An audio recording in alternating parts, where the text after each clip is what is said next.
नमस्कार, स्वागत है आप सभी का यूपी भारत में। मैं आपके साथ खुशबू खान। बुलेटिन की शुरुआत करेंगे, लेकिन एक नजर अब तक की सुर्खियों पर। राहुल गांधी के हम पूरे भारत को माता के स्वरूप में देखते हैं के बयान पर सीएम योगी आदित्यनाथ का पलटवार। कहा, विभाजनकारी राजनीति है आपका राजनीतिक संस्कार। अखिलेश यादव का बीजेपी सरकार पर ट्विटर वार। एक्टिविस्ट दिशा रवि और अमेजन प्राइम की इंडिया हेड की तस्वीर ट्वीट कर बीजेपी सरकार का किया घेराव।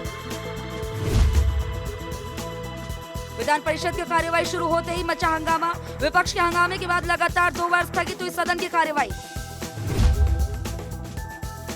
कुशीनगर अंतर्राष्ट्रीय एयरपोर्ट बना प्रदेश का तीसरा बड़ा लाइसेंस एयरपोर्ट। बरेली हवाई अड्डे से 8 मार्च को भरेगा पहली उड़ान। और प्रदेश में पांव पसार रहा है कोरोना का कहर। मेरठ मंडल के 6 जिलों में जारी किया कोरोना स्टेन अलर्ट। बाहर से आने वाले लोग रहेंगे 14 दिन तक के लिए क्वारंटाइन। आगामी चुनावों को लेकर राजनीति गरमाती जा रही है। सत्ता पक्ष और विपक्ष में आरोप प्रत्यारोप का सिलसिला लगातार जारी है। दरअसल राहुल गांधी ने मंगलवार को प्रदेश सरकार पर हमला किया था, जिस पर ट्विटर वार करते हुए सीएम योगी आदित्यनाथ ने राहुल गांधी पर जमकर निशाना साधा। सीएम योगी आदित्यनाथ ने कहा कि सनातन आस्था की तपस्थली केरल से लेकर प्रभु श्री राम की जन्मस्थली उत्तर प्रदेश तक सभी लोग आपको समझ चुके हैं। विभाजनकारी राजनीति आपका राजनीतिक संस्कार है। हम उत्तर और दक्षिण में नहीं, पूरे भारत को माता के स्वरूप में देखते हैं। सपा प्रमुख अखिलेश यादव बीजेपी सरकार पर लगातार हमला कर रहे हैं, कभी किसानों के मुद्दे पर, कभी बजट पर, तो कभी सोशल मीडिया के मुद्दे पर। दरअसल अखिलेश यादव ने एक्टिविस्ट दिशा रवि और अमेजन प्राइम की इंडिया हेड की तस्वीर ट्विटर पर शेयर करते हुए बीजेपी को घेरा है। उन्होंने लिखा है कि आज जिस तरह बीजेपी सरकार अभिव्यक्ति की आजादी का गला घोट रही है, इससे दिखता है कि लोगों को डराकर राजनीति करने वाली भाजपा खुद डरी हुई है। साथ ही ये भी कहा कि चाहे एक ट्वीट पर गिरफ्तारी की बात हो या फिर मनोरंजन के नाम पर बनी कोई वेब सीरीज, महिलाओं को कमजोर समझकर बीजेपी उन पर मुकदमे ठोक रही है। प्रदेश में विधानमंडल के बजट सत्र के दौरान विधान परिषद की कार्यवाही शुरू होते ही हंगामा मच गया। विधान परिषद में सुबह 11 बजे सदन की कार्यवाही शुरू हुई, जहां समाजवादी पार्टी के सदस्य सदन के बीचों बीच आकर सभापति कुंवर मानवेंद्र सिंह के खिलाफ नारेबाजी करने लगे। शोरगुल और हंगामे के बीच सभापति ने सदन की कार्यवाही को आधे घंटे के लिए स्थगित कर दिया। इतना ही नहीं, विधान परिषद की कार्यवाही दोबारा शुरू हुई। फिर सपा नेताओं ने फिर हंगामा किया, जिसके बाद विधान परिषद को 3 बजे तक के लिए स्थगित कर दिया। वहीं मुख्यमंत्री योगी ने विपक्ष पर हमला करके सदन में कहा कि यहाँ लाल टोपी पीली टोपी पहनकर ड्रामा कंपनी चल रही है, पगड़ी और साफा पहनकर आते तो अच्छा लगता।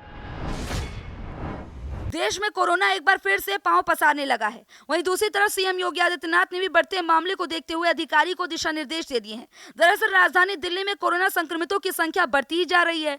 वहीं मेरठ मंडल में नए कोरोना स्ट्रेन को लेकर अलर्ट भी जारी कर दिया गया है, जिसके चलते रेलगाड़ी, हवाई जहाज और अन्य साधनों से दिल्ली को छोड़कर अन्य प्रदेश से आने वाले सभी व्यक्तियों को 14 दिन के क्वारंटाइन में रखा जाएगा। बता दें कि मेरठ मंडल में 6 जिले मेरठ, बागपत, बुलंदशहर, गाजियाबाद, गौतम बुद्ध नगर और हापुड़ में अलर्ट जारी किया गया है।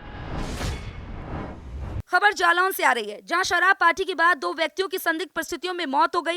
एक व्यक्ति को अस्पताल में भर्ती कराया गया है। दरअसल एक गांव के 4 लोग साथ बैठकर पार्टी कर रहे थे, जिनकी जहरीली शराब पीने से मौत हो गई। फिलहाल मामले की सूचना मिलने के बाद जिलाधिकारी, आबकारी अधिकारी और पुलिस अधीक्षक के साथ भारी पुलिस बल गाँव में पहुंचा और मामले की छानबीन में जुट गया, जिसमें गाँव के कुछ घरों में अवैध शराब को लेकर छापेमारी की गई।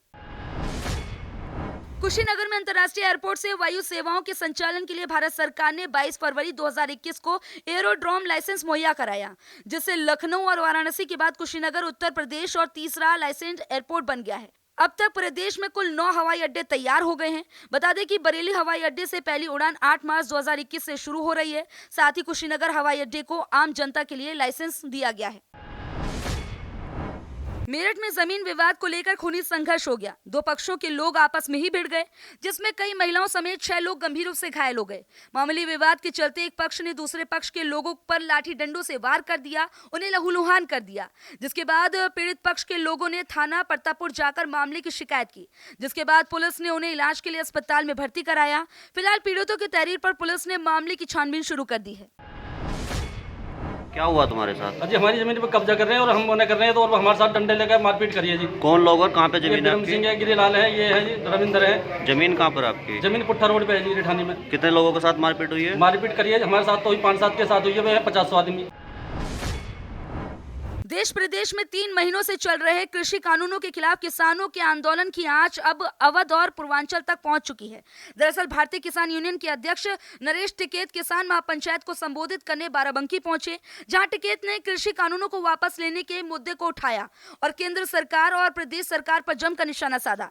टिकैत ने देश के रक्षा मंत्री राजनाथ सिंह पर भी तंज कसा, यहाँ तक कि उन्हें पिंजरे का तोता तक बता दिया। यहाँ तक कि उन्होंने ये भी कहा कि अगर सरकार राजनाथ सिंह को बात करने की आजादी दे तो हमारी गारंटी है कि फैसला हो जाएगा। लेकिन ये सरकार जिद्दी है। सरकार को किसानों की बात सुननी चाहिए और अपना रवैया बदलना चाहिए। यूपी भारत में फिलहाल मेरे साथ इतना ही। देश प्रदेश की तमाम अहम खबरों के लिए देखते रहिए यूपी भारत। नमस्कार।